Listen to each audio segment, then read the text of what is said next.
So, I built a monster. Now, you've probably got two questions about that. And the first is probably why, and the second is probably how. So, I'll answer the why first, and then I'll show you the build process at the end.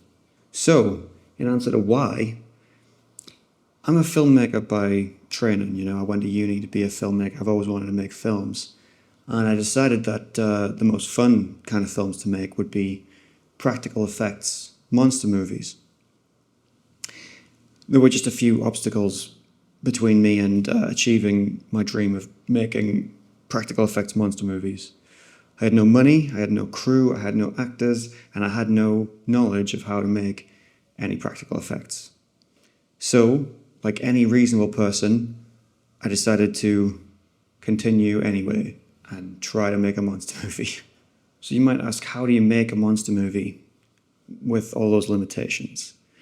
And the first thing I did was consider the form it would take.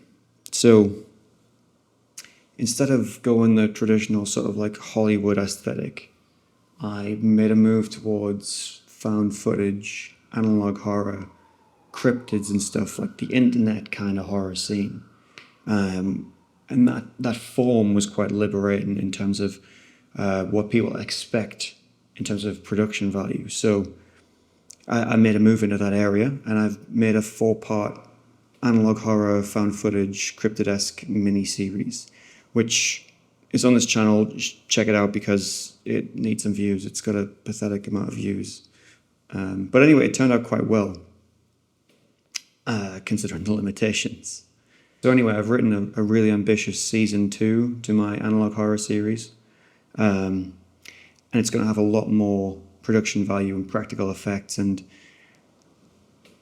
I'm basically making this monster as step 1 of a journey of learning large-scale practical creature effects. And he represents the first goal of something big. I've made smaller things before. I've got a dinosaur foot over here, hang on.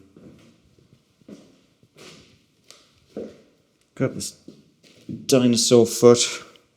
You can like put your foot in and, walk around and stomp around. But these things are just experiments, until I get better at practical effects.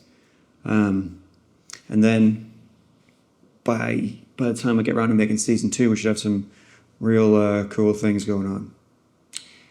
Anyway, what I did with this once I made him was take him out to the woods and do like a little cryptid photo shoot.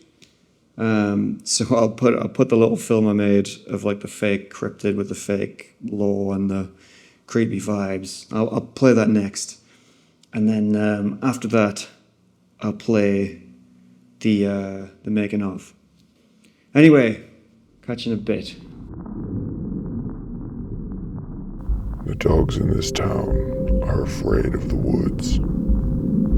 They whimper and drag their owners away, back to open fields, clearances, safety. The phenomenon has become well known amongst the people of this old mining town.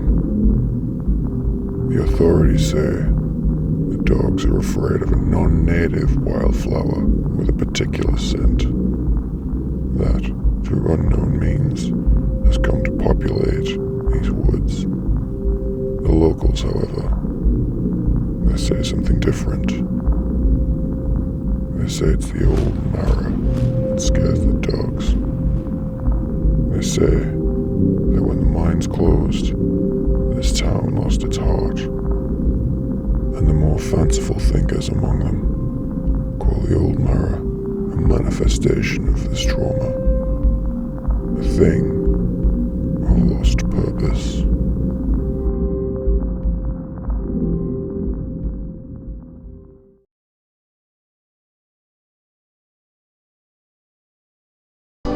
Lead-cased and plutonium-based, toxic waste, aftertaste, black cherry and blueberry, saccharine obituary, hot water vision core.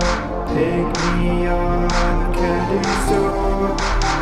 Isolate, atomic weight, gamma rays, penetrate.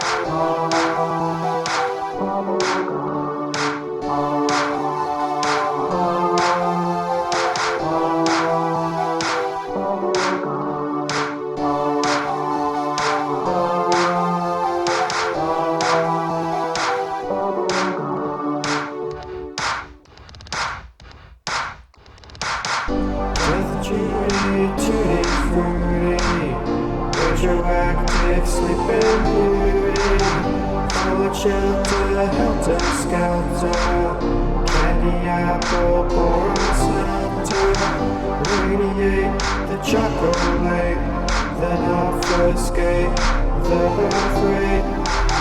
Pulmonary emissaries, flavors now hereditary.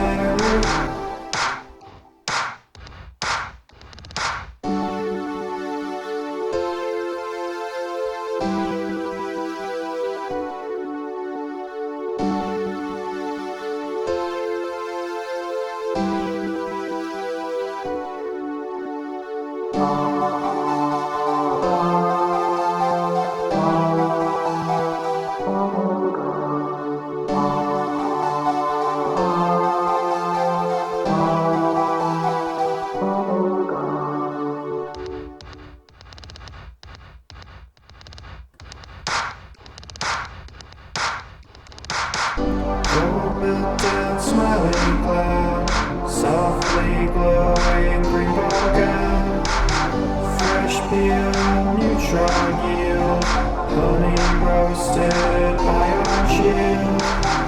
Adios, ambient dose, now we're talking high fructose. Blue jay, alpha K, sweet scented, hot Tuesday.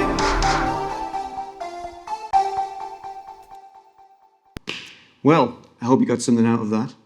And stay tuned if you want to see me make more, ad-lib monstrosities.